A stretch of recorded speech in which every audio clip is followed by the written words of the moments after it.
Bem-vindo ao jornal Lavagem Cerebral. Aqui nós dizemos para você o que você deve pensar para nós não chamarmos você de extremista. E vamos à primeira notícia de hoje.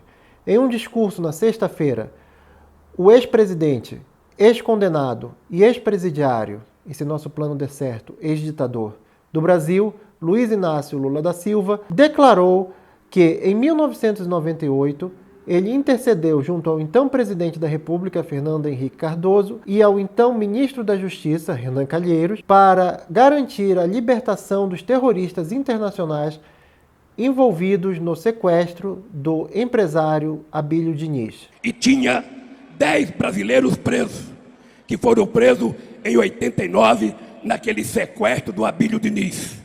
Não sei se vocês estão lembrados, houve um sequestro do Abílio Diniz e colocaram camiseta nos sequestradores do PT para dizer que era o PT que tinha sequestrado o Abílio Diniz. Esses jovens que tinham argentinos, tinham, gente da América Latina, ficaram presos 10 anos. E teve um momento que eu fui conversar com o Fernando Henrique Cardoso e eu então fui procurar o ministro da Justiça chamado Renan Calheiros. E depois de uma longa conversa com o Renan, ele falou para mim: presidente, na época era só Lula, Lula, vai conversar com o Fernando Henrique Cardoso, que eu tenho toda a disposição de mandar soltar o pessoal. Eu fui conversar com o Fernando Henrique Cardoso, e o Fernando Henrique Cardoso falou para mim: Lula, se você for conversar com eles, eu solto eles. E eu fui na cadeia dia 31 de dezembro, conversar com os meninos e falei: olha, e vocês vão ser soltos. E foram soltos, e eu não sei aonde que eles estão agora. Essa revelação por parte do ex-presidente levou algumas pessoas a acreditar que isso confirmaria a teoria do teatro das tesouras. Para quem não sabe, a teoria do teatro das tesouras diz que a suposta oposição entre PT e PSDB não passaria de um simulacro, de um faz de conta para que dois partidos de esquerda se alternassem e se eternizassem no poder. Mas as pessoas que dizem isso são extremistas e estão espalhando discurso de ódio e serão censurados. O discurso oficial no qual você deve acreditar é que PT e PSDB são partidos de centro-esquerda e centro-direita, respectivamente, e devem se alternar e se perpetuar no poder para salvar o Brasil de extremismos. E o contador João Muniz Leite, que já fez o imposto de renda do ex-presidente Lula e atualmente ainda cuida da contabilidade das empresas de seu filho, teve seus bens apreendidos em uma operação envolvendo o PCC. Conselheiros próximos a Lula estão preocupados que ter um contador ligado a ele, envolvido em escândalos de corrupção tão próximo da eleição, possa relembrar os eleitores dos crimes envolvendo o próprio presidente. Tipo, relembrar como? Será que eles já esqueceram? Por isso, nós, da imprensa domesticada, vamos fazer o possível e o impossível para garantir que o mínimo de pessoas escute ou fique sabendo sobre essa notícia.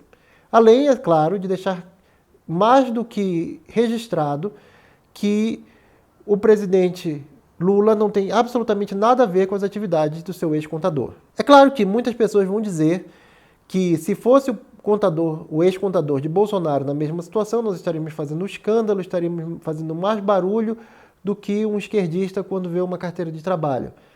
Mas para essas pessoas nós só temos uma coisa a afirmar. Se o presidente Lula voltar à presidência, nós da mídia vamos ganhar muito mais dinheiro do que com Bolsonaro. Mirando nas eleições do final do ano, a Central Única dos Trabalhadores, a CUT, está lançando um projeto de formar brigadas digitais. A ideia desse projeto, basicamente, é juntar apoiadores da CUT para defender os candidatos que eles apoiam, ao mesmo tempo que atacam os candidatos que eles se opõem. Algumas pessoas vão ver nisso algo muito similar às infames milícias digitais, que já deram até mesmo margem para a CPI. Mas, enquanto para um leigo, milícias digitais e brigadas digitais podem ser muito parecidas, a verdade é que elas são totalmente diferentes e eu vou explicar como. Brigadas é uma palavra ligada à esquerda, enquanto milícias é uma palavra que nós, da esquerda, tentamos de todo custo associar à direita. Por isso, brigadas digitais é algo bom, milícias digitais é algo ruim. É bem simples. E os nossos checadores de fato decidiram que é falsa notícia que a conta do Twitter do PT de São Paulo teria postado uma foto de 2018 como se fosse de 2022.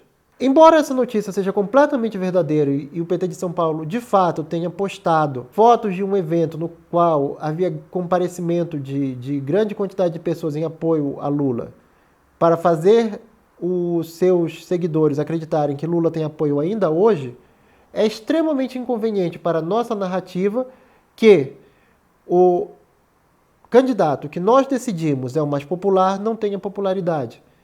Então, nós vamos declarar essa notícia falsa. Mesmo porque, se ficar muito evidente que Lula é impopular, extremistas podem colocar em dúvida a fidelidade e confiabilidade das urnas eleitorais, quando Lula ganhar as próximas 37 eleições.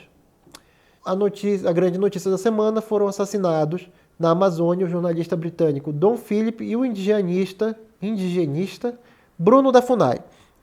Como essas mortes tiveram grande repercussão internacional, a esquerda não perdeu tempo em fazer um palanque em cima dos caixões para, obviamente, colocar a culpa no Bolsonaro e, por algum motivo, na Carla Zambelli também. De acordo com os fanáticos da Twitterfera, tanto Bolsonaro quanto Zambelli seriam direta e pessoalmente responsáveis por essas duas mortes. E é claro, todos sabemos que Bolsonaro também foi responsável pela morte da Marielle, bem como por todas as mortes relativas ao Covid, assim como por todas as pessoas que morreram antes, durante e depois de seu mandato.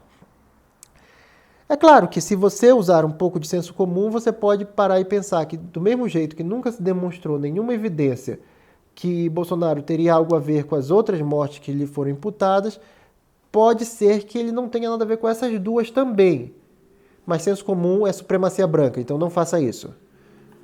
O que você deve acreditar é, como ninguém nunca provou que Bolsonaro não matou Marielle, e não matou também o John F. Kennedy, o goleiro Bruno, e não foi responsável direto pela extinção dos dinossauros, então ele foi responsável por tudo isso, bem como por ter criado o Covid, contaminado toda a população utilizando jet skis e o que mais nós acharmos que é necessário dizer para você acreditar para ele perder as eleições.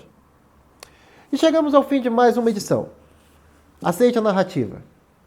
Em breve você não terá nada, nós teremos tudo e você não terá nenhuma escolha além de ser feliz. Boa noite.